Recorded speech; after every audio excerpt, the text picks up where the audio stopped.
to paradise. Oh, it's my favorite. I don't care how many times I see that. It's never going to get old, I don't think. Never.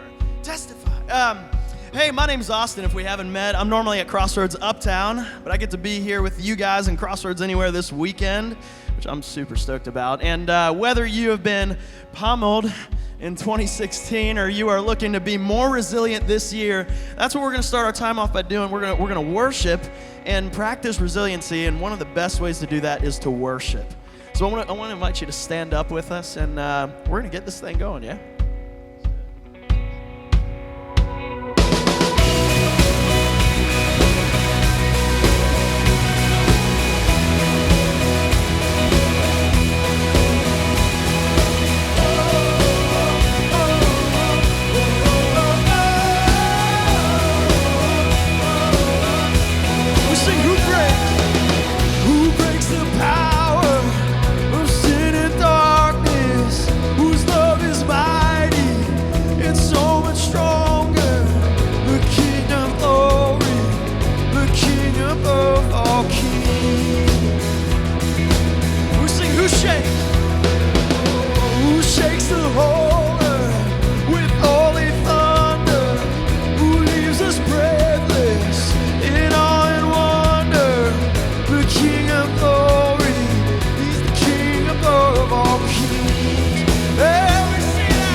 You've done for me,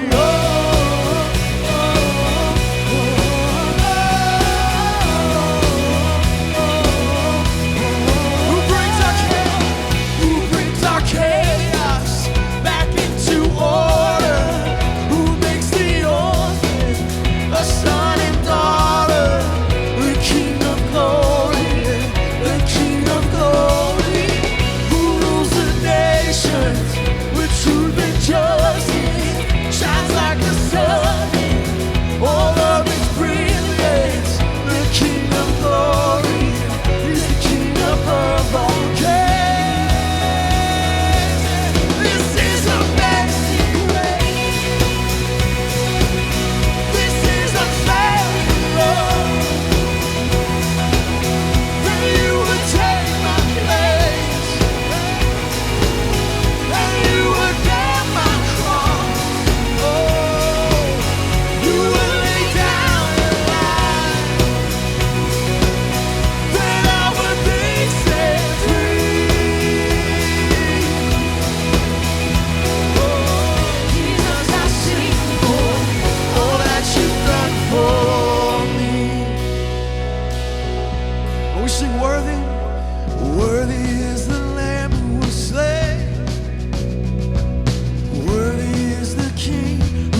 and not your hand.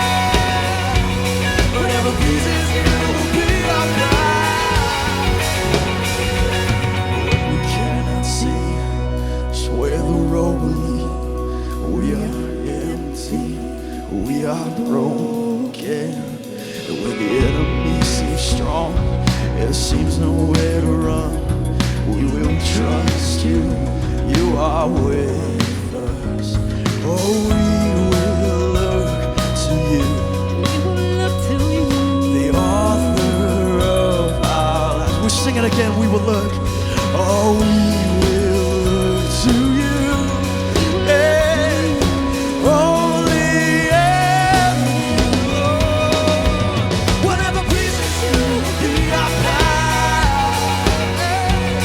Trading what we have for what will last. We will seek your face and not your hand. Whatever pleases you will be our path. We sing it again. Whatever pleases you will be our path. Trading what we have for what will last. We will seek your face and not your hand. Whatever pleases you will be our path. Yes,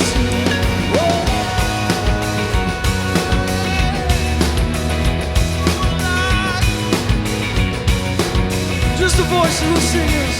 Whatever pleases you will be our path. We'll trade what we have for what will last. We will seek your face and not your you will be our path.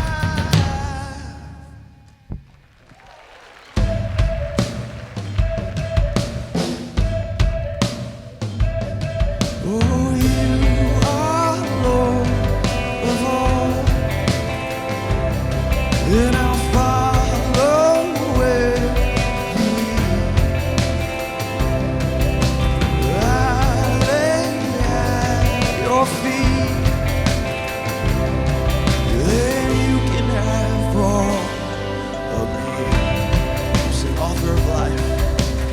Author of life,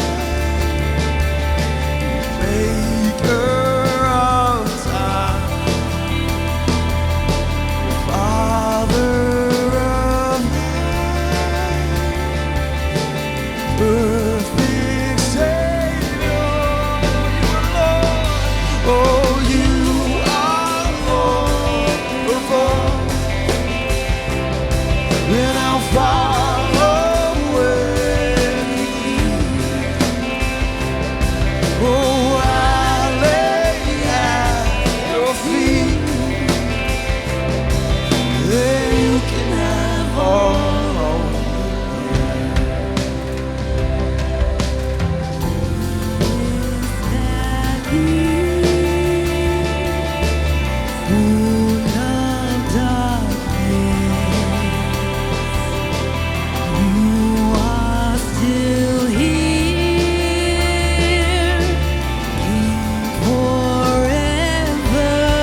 again, sing your Lord.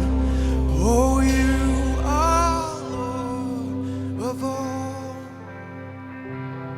And now follow where you lead. I lay at your feet. Then you can have all of me.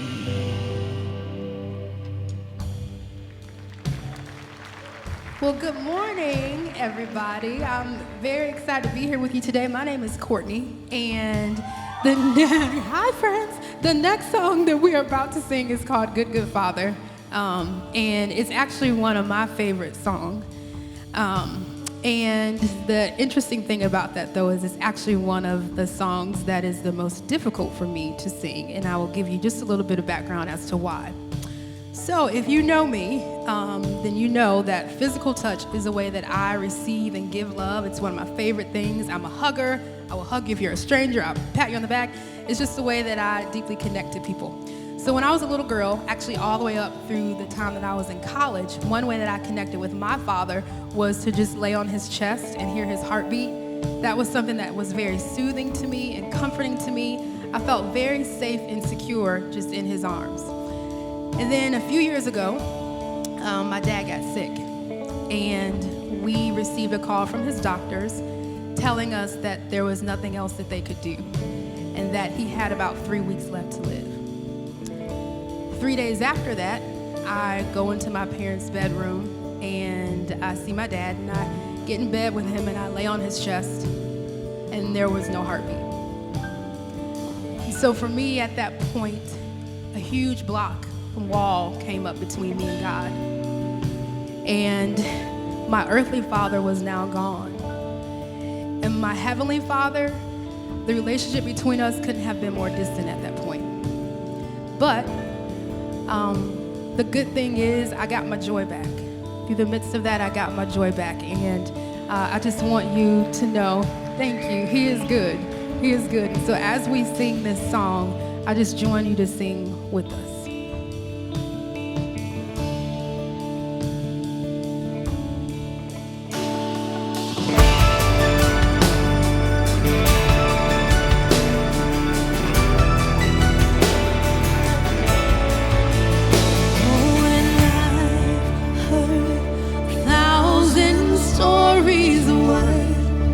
They think you're like, but I heard the tender whispers of love in the dead of night. But tell me that you're pleasing, that I'm never alone. You're a good, good father. It's who you are. Who you are, I'm loved by you.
can hardly think as you call me, deeper still as you call me, deeper still as you call me, deeper still into love, love, love. You're a good, good Father. It's who you are. It's who you are. It's who you are. I'm loved by you. It's who I am. It's who I am. It's who I am. You're a good, good Father. It's who you are. It's who you are. It's who you are. I'm loved by you. It's who I am. It's who I am. Who I am. You are perfect in all of your ways. Let's make that your song. You are perfect in all of your ways.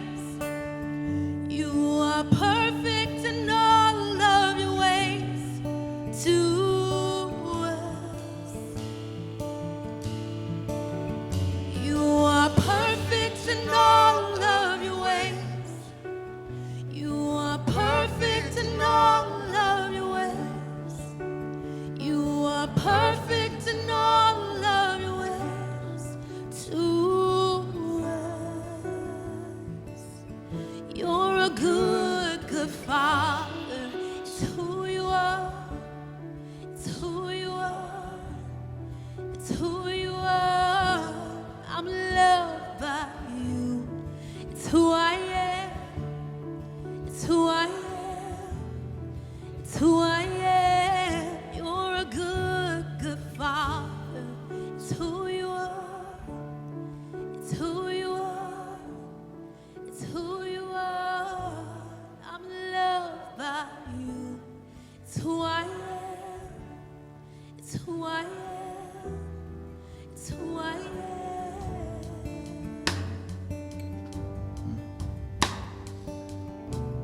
God, if there's anything that I know is that you're good. If nothing else is said, you're just good. God, I'm asking as just a guy, just a guy that's your son. I'm pledging my devotion to you, and I'm asking if you can show me what it looks like to look more resilient. What does it look like to walk that out with you? That's not my prayer just for me. That's my prayer for everyone in this room. I love you. It's in your name I pray. Amen. Well, it's good to see you guys this morning. Everybody got coffee in them? Everybody good? Yeah? I know you're 11:45, so you're already jacked up because you slept in. Bunch of weenies. I'm just kidding. Hey, do me a favor. Look to somebody. Give them a handshake. Maybe give them your name. Yeah? And when you're done, you can have a seat, all right?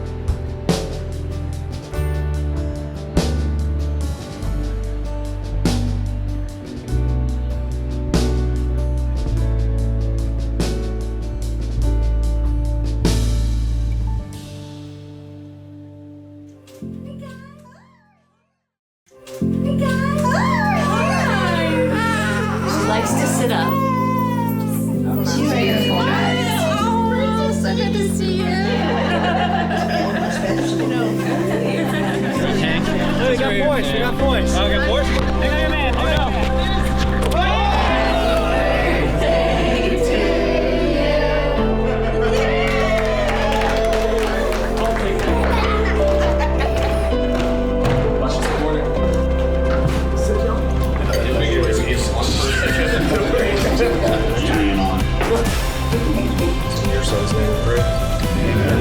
You don't want more friends, you want real friends. People who know you and still love you. No judgments, no fine print. Life is better together. Join a group.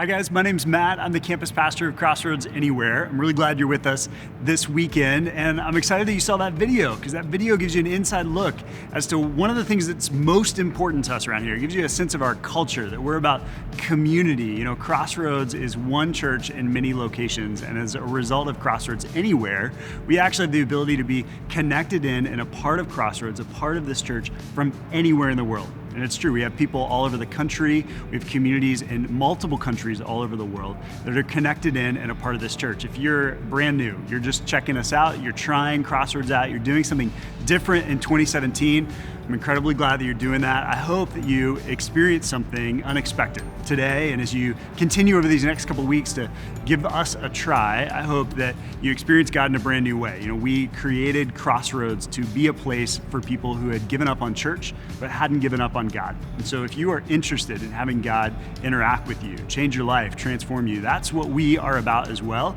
Regardless if you have questions, no matter what you believe, the things you're coming in with, the things you think about, and we're glad you're here, and this is the place for you to bring all those questions and all of who you are. And what we do on these weekends is we get taught things from the Bible, we get inspired by God, and then many of us are in groups in the middle of the week where we get in life with other people and we get to process these things. It's a really incredible thing. You know, I just got an email this past week from a couple whose work had moved them to Japan, and they emailed me talking about the desire to start a Crossroads Anywhere community in Japan. And it's incredibly encouraging to get these emails, and I get way more of them, and they're always really surprising. But what was really cool is as I was responding back and encouraging them, I realized, oh wait, there's another couple at the end of this year who are moving to Japan to do the exact same thing. So here's the thing that people thought they were doing alone, and now they get to do in community with other people. And that's what we're about. We're not about Crossroads Anywhere being kind of a Christian TV option. We're about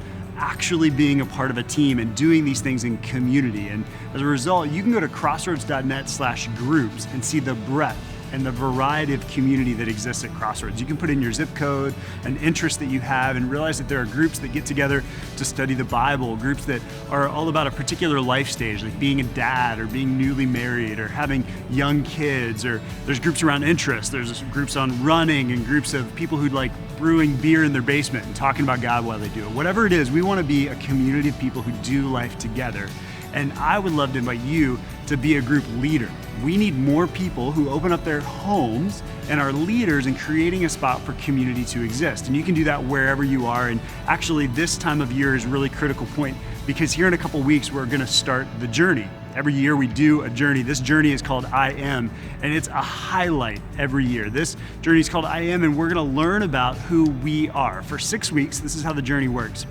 Everyone attends the weekend. Every week, we get a message centrally where it's all of us are sort of inspired by the same content, and then we're all in groups. Everyone is in groups. Students are in groups, adults are in groups, kids are in groups, and we process these things and how they apply to our life. And during the week, we're doing individual work in the Crossroads Anywhere app. And so we go through this, and it creates this environment for supercharged growth. And I would love for you to be a group leader, because we need thousands of places all over the country where people can connect in and be a part of a group where they can process what they're learning with other people. This is how growth happens. It's how it's happened in my life. And time again, when we put ourselves in environments where we're having spiritual conversations with other people, God shows up and changes our life. And so go to crossroads.net/groups, learn more about being a group leader, click the apply button to go through that application process so we can get everything set up well before the journey starts in February. And if you've got students at home, middle school, high school students, you want to be a student group leader, there's a special process for you. You can just shoot us an email, we'll connect you in and get you all plugged in. You know, every week around here, we have a moment where a team of us has an opportunity to be generous. You know, there's a team at Crossroads that funds all the things that happen around here. It's normal, everyday people with 9-to-5 jobs. There's no big corporate sort of philanthropists or endowments that exist. We're talking about folks who have decided to be generous and sacrifice from the money that they earn because God sacrificed for us and is generous to us. And so we want to create opportunities for as many people to experience the love of God as possible and make groups possible, journeys possible, the series we're in right now possible. So you can go to crossroads.net/give. You can sign up to be on that team and give a reoccurring gift or a one-time gift. If you're brand new and you're checking us out, there's zero pressure to do this. We know you're just getting to know whether or not you can trust us or not. We think that's great. We're gonna keep going in our series called Resilient, and when we get knocked down, we need a little bit of inspiration to keep going. So here it is.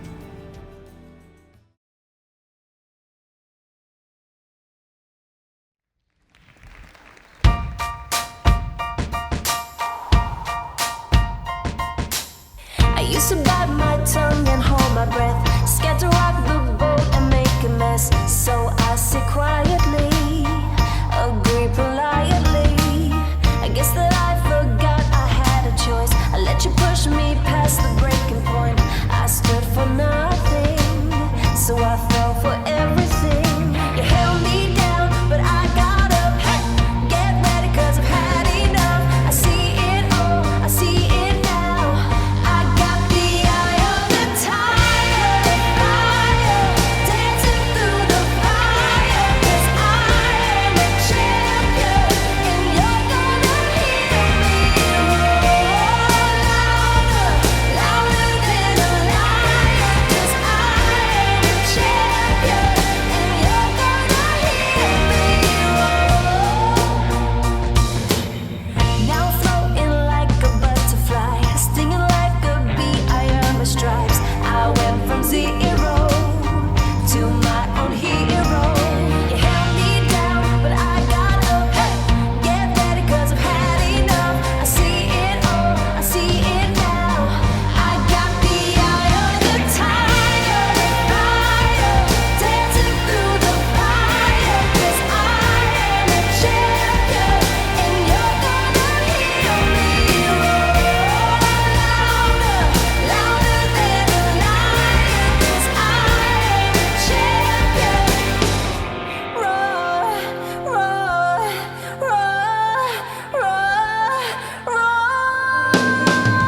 I've got the eye of the tiger, fire, dancing through the fire. 'Cause I am a champion, and you're gonna hear me roar louder, louder than a lion. 'Cause I am a champion, and you're gonna hear me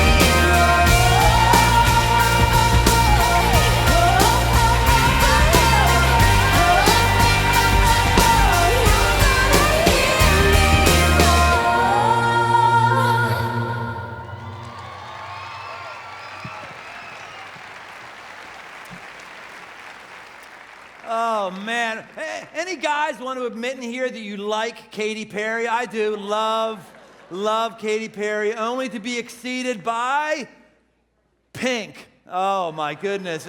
If you've not seen the Pink concert on Netflix and you have Netflix, man, get on it like immediately. Hey, it's great having you. I'm not saying you should miss playoff football on your DVR this afternoon, but nonetheless, good for you to check out. Hey, I'm Brian. It's so great to have everyone with us today. If you came for the first time and awaited, welcome back. Let's welcome everybody back who's maybe newer here today. And also, we got a bunch of people who are newer down in Kentucky and Lexington/Andover, Richmond, and Georgetown. Our very first weekend being one with you. Welcome. It's so good to be with you. Great stuff. So today I'm going to talk about resilience, and you might have taken a lot of shots in 2016. You might have given a lot of shots in 2016, but one thing I know, if you live long enough, you're going to have to learn to take a punch. And so we're going to pray about that and work on that today. Let me actually pray right now. God, I thank you that you have given us an environment to learn and to grow in, and I ask that that does happen today, that when we leave here today, there'll be something that's in our mind that will have altered our course, that we will have a different sense of awareness of your presence and of who we are. So help me to be clear today. I pray that all that I say would be helpful, and most importantly, that you would approve of it. And I pray these things according to the character and identity of Jesus. Amen. I would ask you how many of us have made resolutions, but I won't do that because I know one thing: the older you are, it's likely that you're not making resolutions. Because when you're younger, like, yeah, I'm going to try this, I'm going to try that, and then you get hit in the face and you don't fulfill it, and eventually you're like, no, I'm not making resolutions. Resolutions are stupid. And we just kind of give up on trying to improve ourselves or stating something that we want to do differently. According to Bodybuilding Magazine, 73% of everybody who makes a physical goal doesn't complete it, doesn't follow through on it. Now, those of you who have made a goal to go work out more often, you happen to be working out over at LA Fitness where I work out, I'd appreciate you to drop away from your commitment, please. I mean, come on. I mean, you're going to give up in 2 weeks anyway. I've got a line now in front of machines that I want to use. Too many people there. Come on, just give up right now. So the rest of us who are going to be around in March can have more free reign of our machines. Actually, all of us have made resolutions and have failed. I have. Last year, the Tome family failed miserably on a reading goal that we had. I have gone public that I want to learn Spanish. I've got Rosetta Stone. I've been working on it. And I failed miserably at it this last year. You said, really? Yeah, see. Yes, I have. I truly have. You know, some of you knew about this goal and you wanted to be well-meaning. You came up to me and you knew Spanish. You say, hola, whatever you said. You know, I'm like, you're not helping me. You're not making me feel better. You're trying to encourage me, hold me accountable. I just feel like a turd. When I realized that I didn't do it. Now, that doesn't mean that I'm not going to do it. I'm back at it fresh this year. I'm going to make it happen. Here's the thing. Thank you, that encouraged me. Here's the thing. You and I have got to learn to be able to be resilient in the midst of failure, and when life comes at us, to see that there's a godly characteristic of endurance that we can foster inside of us. When we take a look at the younger generation in our culture, the millennial generation, we have to realize that the millennials represent all of America. In fact, every younger generation in any culture is the best bellwether for what's happening in that country. It's the best description of what has been happening leading up to that youngest generation, and it is the best understanding of what is going to be the future of that culture. It's always the way it is. That's why studying and looking at millennials are really, really fascinating for me. And when we look at them, or those of you who are in the millennial generation, there appears to be a number of issues that are represented in all of our lives. A lot of us did not like the way that the presidential election fared. And a lot of us dealt with that news differently than others. You had Ivy League schools valuing education, saying, oh, if you're bothered and upset, you don't have to take the midterm. Therapy dogs brought in for people to pet on who were upset emotionally over something that took place. This is a sign that our entire culture, whatever age you are, we're not all that resilient. Things go our way, and we sort of start to melt down, which is unfortunately why the number one cause of death in teenagers is suicide. The number two cause of death for everybody who's 15 to 34 is suicide, because we just can't handle the pressure and we check out. The cover issue of Time, a couple issues ago, talked about the way it is if you're a millennial, about the crushing emotional burden that may be on you. The millennial generation is the first generation that has ever known only a terrorist culture. I can remember when terrorism became a thing at 9/11.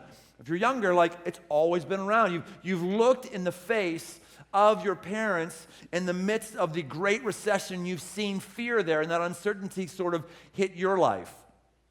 You have made mistakes. We've all made mistakes, but unfortunately, if you're younger, all your friends are more active in social media than those of us who are older, and your mistakes may have been memorialized forever, to be accessed forever and ever and ever in the computer age. One researcher out of Cornell says this: if you wanted to create an environment to churn out really angsty people, we've done it. That's funny. Somebody from Cornell can make up a word, but if I were to say angsty, you'd be laughing me off the stage. But it's exactly what it is. We have created a culture, and I'm talking about all of us, where we are just we are angsty and we're uncertain, and if something is going on that isn't good, then maybe God isn't good and God isn't real. I don't believe that.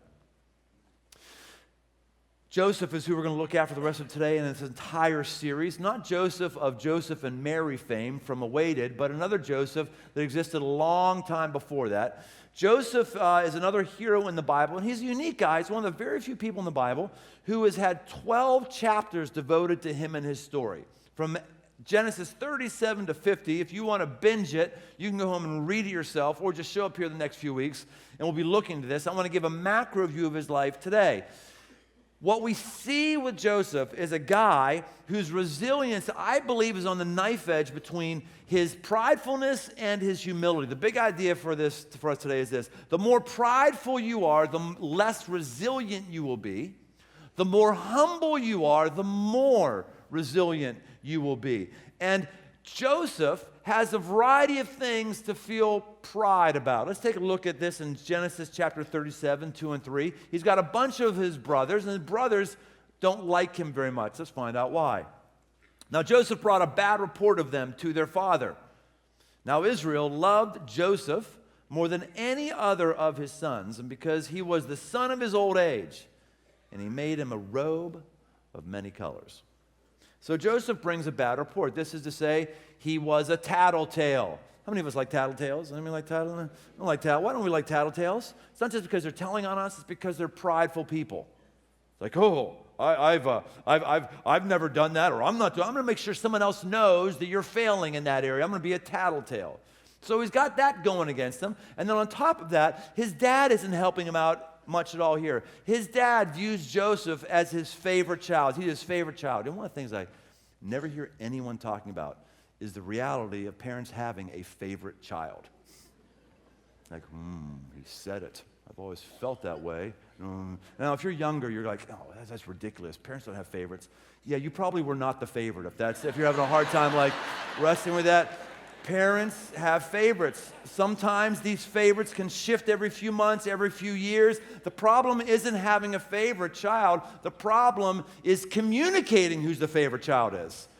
The problem is showing preferential treatment. That's the problem. So Joseph's dad, Jacob, also known as Israel here, he communicates broadly, this is my favorite, by giving him a coat of many colors. Now, there wasn't a lot of colors that people would wear on themselves. If you had a smock or some kind of coat, you basically had 3 colors to choose from: white, off-white, and beige. Those are your general options. Because to find the pigment and make a purple thing or a red thing was really expensive and extravagant, let alone some garment that had multiple bright colors on it. And so when Joseph gets this, he kind of struts around with it, his coat of many colors. Now, I've got a coat here that's a coat of just 3 colors, but this is actually a very extravagant coat. You wouldn't know it unless you ride motorcycles. If you do ride motorcycles, you look up, you're going, dag, man.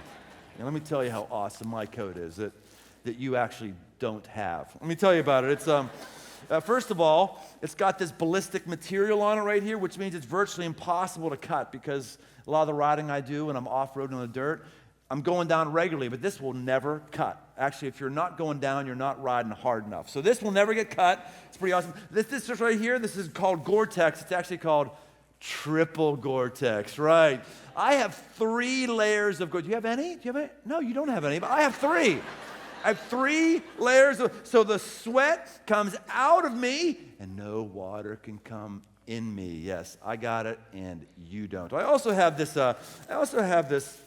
stuff in here. It's armor. It's called C30 armor. It's in my chest, my elbows, my shoulders, and a big one in the back. This is the most awesome space age stuff. It's molecularly designed to be nice and soft and pliable until a force hits it. And as soon as the force hits it, it hardens up immediately and forms to your body. That is awesome. Do you have that? No, you don't. So if we were brothers and we all rode and you understood the awesomeness of this jacket, and I just happen to wear it around you all the time and just have, you would realize I'm rubbing your face and it would not be a good family dynamic. This is, I believe, what Joseph is doing.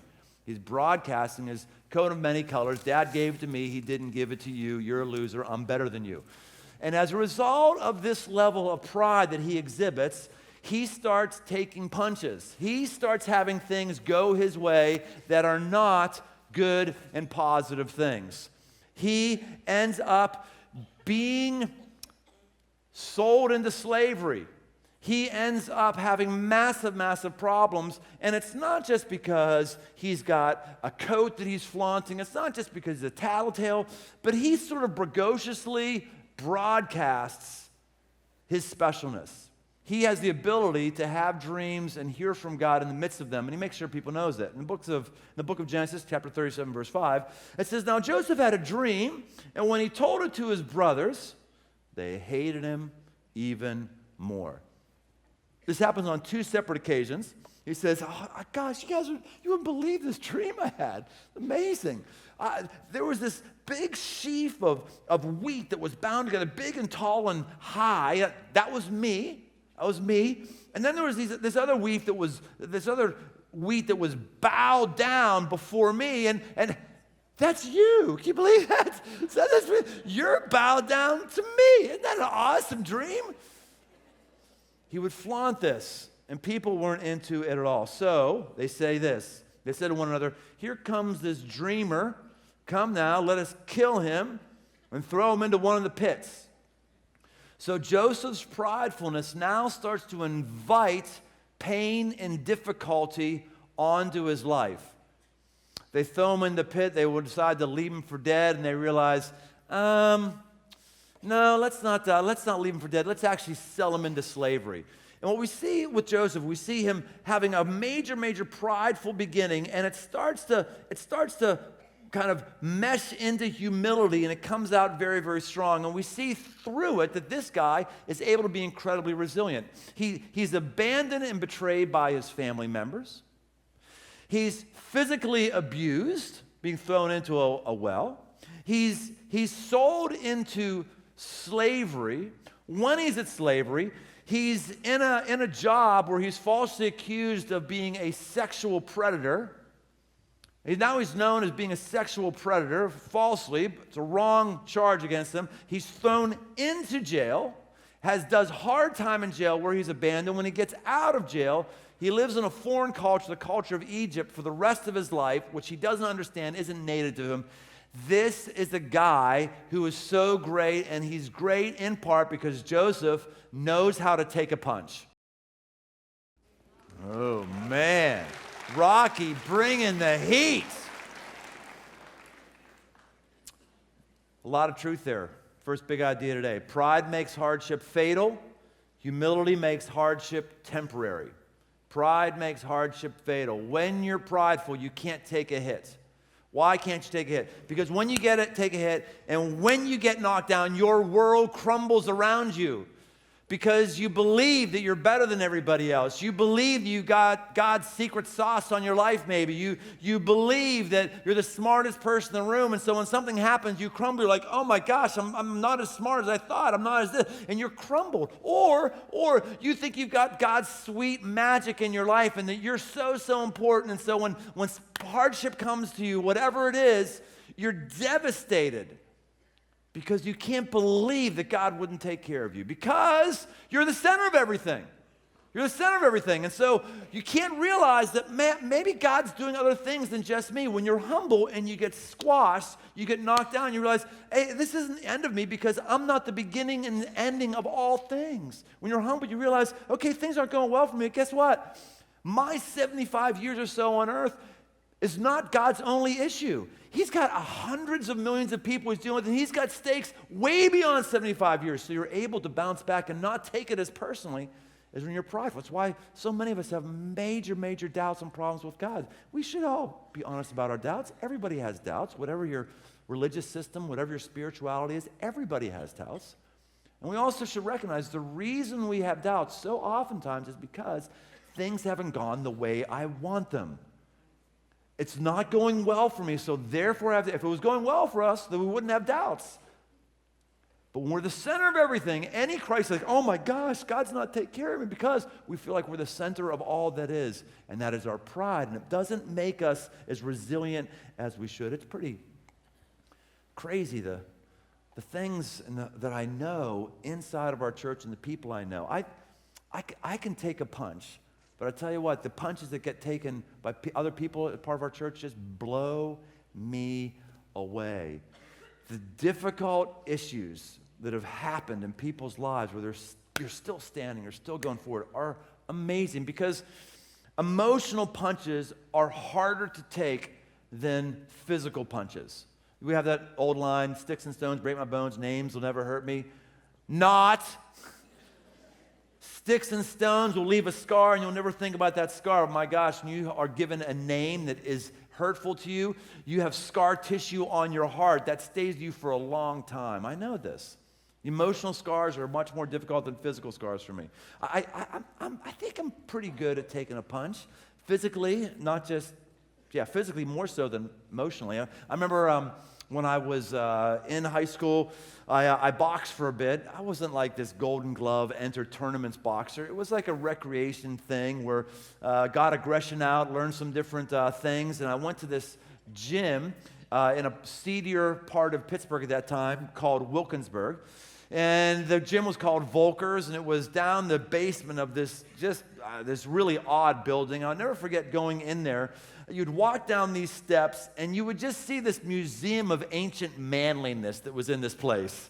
Like these huge, heavy bags had cracks on them because who knows how many hundreds of guys have been pounding these bags. Ancient material like leather medicine balls and all this kind of stuff in there. You could smell the sweat that had come off hundreds of dudes and had seeped into the concrete floor. You could smell it when you walked in, and it was awesome. It was utterly awesome. So I went in, and my trainer's name was Kelly, not my personal trainer. He kind of trained 3 or 4 of us, and we would go in and work out, do various things, have sparring matches and stuff. And one day, Kelly comes to me and says, "Okay, I'm gonna put you in with George." I said, "George?" I said, "You sure it's a good idea?" He goes, "Oh, it'll be a great experience for you." Whenever someone says it's going to be a great experience for you, that means you're going to get the turds kicked out of you. Is what that means. It's not going to be good. So. See, the thing was, George was a real boxer. I mean, he was entering Golden Glove tournaments and stuff and winning them. He was legit. He was real. And not only that, because of his boxing ability, he just intimidated me because I was a white guy from predominantly white school, upper middle class in the Pittsburgh suburbs. My class of 400, we had 2 black folks in my class. And here's the thing. When you're white and you've only been around white people, you're very intimidated by black people. I don't know if you've ever known that. It's real. It's real. I don't know if it goes the other way or not, but I know it goes this way. So seeing George, like, he was a very intimidating dude. He would have these, like, Hanes underhose things, and he would wear them on his head. Man. So we get in there, and ding, ding, the bell goes. So he comes up. He's shorter, more muscular than me. He's coming at me. Bam! I give him a jab right in the forehead. Snaps his head back. I'm like, oh, okay. He keeps coming around. I hit him another jab. Hits his head back in. I'm like, okay, this is good. I got the longer reach. I'm just going to keep him away from me. No, that's the last punch I landed. He beat me to a bloody pulp. He beat me like a rented mule. It was not good. It got so bad at one point that just so he could have some workout out of this charade, he would go up against the ropes, he would expose his midsection and allow me to work over his midsection so he could just kind of get used to people hitting him because my punches were so weak at that point. It was crazy. Now, I look back on that and the bruises I had when I came home that night, and those bruises are nothing like the emotional bruises I've taken. The spiritual bruises. Those are the ones that stay with you. Those are the ones that haunt you. Those are the ones that you have to work really hard out of humility to see that God is bigger than your bruises and to not allow those things to define you. Now, Joseph, oh, you can clap someone like that one. You can clap one if you want. It's the last service of the day. Fine. No one has clapped at that the entire weekend, but I'm glad you have. 11:45. Make me feel good here right now. Please keep going. Make me feel good. Okay, so Genesis 39, 2-3. It says this, "Now the Lord was with Joseph. In spite of his prideful ways, the Lord was with Joseph, and he became a successful man. And he was in the house of his Egyptian master, and his master saw the Lord was with him, and that the Lord caused all that he did to succeed in his hands." So while he is prideful, he is still being used by God. See, you can be prideful of a major issue, but you just don't know it yet. You can be very moral and be prideful. You can be very gifted and be prideful. God can be using you and you can be prideful. You really know there's an issue when you get hit and when you go down, how you take it. Do you take it personally? Do you stay down? Or do you go humbly? That happens every once in a while. Ouch. That happens. I need to keep up and keep going. And this is what happens with Joseph throughout his whole life. Now, he has his master who he's enslaved to, who elevates him in the house. I'm going to go into this a great deal next week. And he's charged with sexual assault that is not true. He's thrown into prison. And when he goes into prison, there's people in prison who are having dreams and they can't understand what they mean. And Joseph understands a thing or two about dreams. He's pretty good at having them, pretty good at interpreting them. I'm not talking about that you had bad pizza last night, so something weird happened in your brain. I'm talking about like God might be actually talking to you while you're sleeping. And so here's what it says. They said to him, we've had dreams, and there's no one to interpret them. And Joseph said to them, do not interpretations belong to God? Well, tell them to me. Can you see the pride here? He's got a cupbearer and he's got a baker. These are two people who used to be in the senior household of Pharaoh, and now they're in jail, and they have these dreams, and he says, all translations, all interpretations belong to God. So you may just tell me, me and God, like whatever God thinks, that's what I know. So just tell me, because everything belongs to God, and I get it. So you see the pride here. Major, major pride. So they tell him. And just because he's prideful doesn't mean he's not smart, and doesn't mean he's not spiritual. He gets it. He says, cupbearer, sorry, cupbearer, actually good news for you. You're going to bear the king's cup again. Your head may be down right now, but your head's going to be lifted up. Baker, sorry, your head's going to be taken off. Your run's going to be done here pretty soon. And that's exactly what happens. The baker gets taken out, and not too much later, and the cupbearer goes back to his position in Pharaoh's house, interacting with him personally. And then Pharaoh starts to have crazy dreams. And so he brings in all the normal spiritual folks, all the soothsayers, all the magicians, all the tarot card readers to try to help him interpret what's going on with these dreams. And no one can figure it out. No one can nail it. And the cupbearer goes, hey, there was this guy years ago I was in prison with. He's probably still there. And he had this, he really nailed 2 dreams. Maybe he can nail yours as well. Bring him out. So Joseph emerges out of prison where he's been beat down, where he's learned to take a punch over and over and over again. Now he has a new shot. And here's what happens. Check this out. Joseph answered Pharaoh, it's not in me, but God will give Pharaoh a favorable answer. Can you see the difference here? Only God knows. Go ahead, tell it to me. And it's not in me.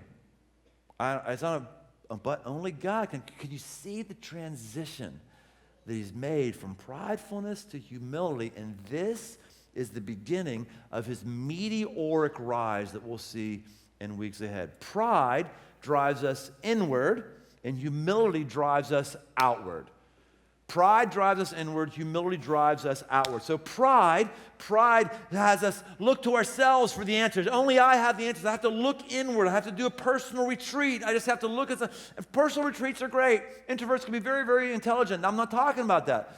I'm saying if the only place you look for truth is inside yourself, you will be incredibly limited. Where humility says, I don't have it all inside of me. I've got to go outside of myself. I got to find stuff out there that are going to help me. Proverbs says this, where there is strife, there is pride, but wisdom is found in those who take advice. The humble are able to take advice. The prideful are never able to take advice. One of the most heinous things I ever heard someone say, and you may have said it or heard it, but let me tease this out a little bit, is the phrase, well, all that we need is inside of ourselves. Everything we need is inside of ourselves. Anyone who says that has never needed very much. And the first time I heard that actually said was to a group of girls who we had rescued from the sex for trade industry, the rape for profit industry in India, who was in one of the homes that we fund and make happen. And that home, that staff had brought in some sort of self-help person from the Indian culture and brought some drums in, and he said to all these girls, everything we need is right inside of ourselves. And those girls looked at him like he had 4 heads. Like, you can't tell somebody who has been rescued by somebody else and who is utterly traumatized that you don't need anybody else. You don't need help from anybody.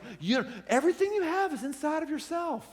It was a ridiculous and stupid thing to say, and it is to us in our affluent culture as well. You and I do not have everything we need inside of us. Only the prideful believe that, and those folks, when they get smacked in the mouth, they won't know how to handle it. we accept advice, we accept help. If you're going to rise up, we have to accept advice and help. One of the more physically memorable times for this for me was when I wish I actually had this jacket when I rode to Alaska a few years ago. Alaska is kind of one of those bucket list rides that people who have motorcycles would love to do. Look at the difference between Cincinnati and Miami. Think about how long it would take you to drive or ride to Miami. And then look at the northern border of Alaska. It's like 6x as long. And when I did this a few years ago, I took off, had my friends, had time off, was planning on it. Day 2, my bike broke down and wasn't able to be repaired, internal engine damage. So I took a hit. I'm like, okay, what am I going to do here? Well, I've got time off, I've got friends, and I've got a home equity credit line checkbook on me right now. So I went to the closest motorcycle place, I bought a new bike, and I kept going. And when I did that, I was kind of thankful I didn't let it keep me down, but at the same time, it was very stressful. It was very stressful for me financially. It was very stressful for me emotionally, very stressful for me physically. I did 10,000 miles on that bike in 3 weeks on a bike that was not set up for me. You can't do that. My rear end was raw meat. My neck was sore from being buffeted with the wrong windscreen. I had carpal tunnel in my wrist because I didn't have a throttle lock. I was hurting, and I was down on myself. I was hurting financially, every which way. And that's when my friends, those outside of me, came and helped me. Those outside of me came, they started buying me stuff that I didn't have the money for, buying me things to make my ride more comfortable. I was like, no, I can't, because my pride didn't want to accept it. My pride didn't want, but they kept doing it. And because of that, one of my favorite pictures is this one, right? The border of northern Alaska. We got there because of help from the outside. This is, by the way, why whenever I hear somebody's in a group at Crossroads, I'm always like, okay, there's somebody who's spiritually going someplace. You're in a group at Crossroads because you realize you need other people to need you, and you need other people in your life. It's a powerful, profound thing of a humble person. Yeah, go ahead and clap for yourselves. A humble person that's going to be prepared for it. You will get hit. You will. You will come up against something that you don't know how to handle, and you don't have it inside yourself. No matter how prideful you think you don't have it inside yourself. If you haven't been challenged in life yet. There'll come a moment when you were challenged, when you were hit, where you will need something from the outside. Not just from God, but also from other people. Last point. Pride pushes us downward, and humility lifts us upward. Jesus says this. Jesus is known as the greatest teacher in the history of the world. Most people believe that. Here's what he says. For everyone who exalts himself will be humbled, and he who humbles himself will be exalted. So if you want to lift yourself up with pride, Jesus says that God will smack you. God will hit you. And if you want to be humble, lower yourself. This doesn't mean going, oh, woe is me, I have no self-esteem, I'm a loser. It doesn't mean that. It just means I understand my proper place in the cosmos. It just means I understand my proper place in my life. It just means I'm not elevating myself because I understand, God, you're way up, way, way, way beyond that. And Jesus says, if you were going to walk around like you're up there, God will smack you. He will intentionally say, that's somebody who I'm going to hit. You will get hit. It might not be this week. It might not be this year. It might not be this decade. It might not even be this lifetime, but you will get hit. That's what Jesus says here. And he says, if you take your proper place under God, he will actually exalt you. Joseph gets exalted.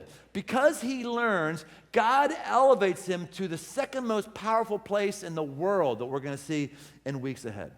Now, I don't have a easy application for you today. I got those coming up in weeks ahead. I really don't. Today, I just want to sort of level the deck and just have us embrace just the good old attitude of resiliency, of keeping on, of not getting bitter, trying not to get bitter when we're hit, of trying to see the character quality of endurance as being a positive one. And so let me just give you 3 bank shot verses that help you see this isn't just a story of Joseph thing. This is a character of God thing. This is a Bible thing. Here they are. Here's one of them. Ephesians 6:13. Take up the whole armor of God that you may be able to withstand in the evil day, and having done all, to stand firm. What does God give us? He gives us armor. Why does he give us armor? Because he knows the arrows are coming. He knows the hits are coming. He gives armor. And what's he say? Here's the armor. I want you to do what? To stand firm. I'm telling you right now, there's probably something going on in your life right now and you want to run. I'm telling you, stand firm. You're probably thinking, there's a problem coming my way. I'm not ready. I don't want that. I'm going to run. No, stand firm. That's what God does. That's what he does in people who are humble and who are strong. Stand firm. Here's another one, Galatians 6:9. And let us not grow weary of doing good. For in due season, we will reap if we do not give up. Reaping means something has been put down in the ground right now. Something has been buried. Something is down the ground right now, but it grows up, it brings a plant, and there's fruit, and then you reap. He says here, don't grow weary of doing the right thing because the fruit is coming. And he says this, do not give up. I'm telling you right now, as people in here probably are going to school right now, and you're going, I can't get this coursework, I can't handle it, I don't like school, I'm not a school person. Let me tell you, every study shows the more education you have, the more potential money fruit you can make. You might say, no, I'm just going to get out of it.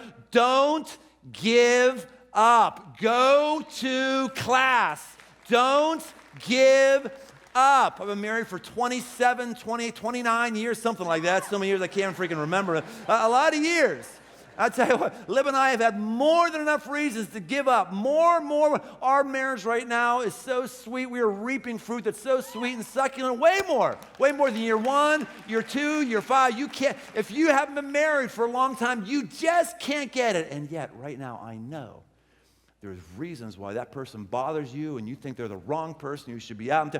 Don't give up. Don't give up. Don't go. You're saying, well, I'm just not a diet person. I'm just not a workout person. I have traveled. Gosh, God wants you to live. He wants you to have an active life. He wants you to last longer, to have a bigger impact on this world. Look, I know you've had failures, but don't give up. That's what God says. Don't give up. Here's another one, Romans 5:4. Endurance produces character, and character produces hope.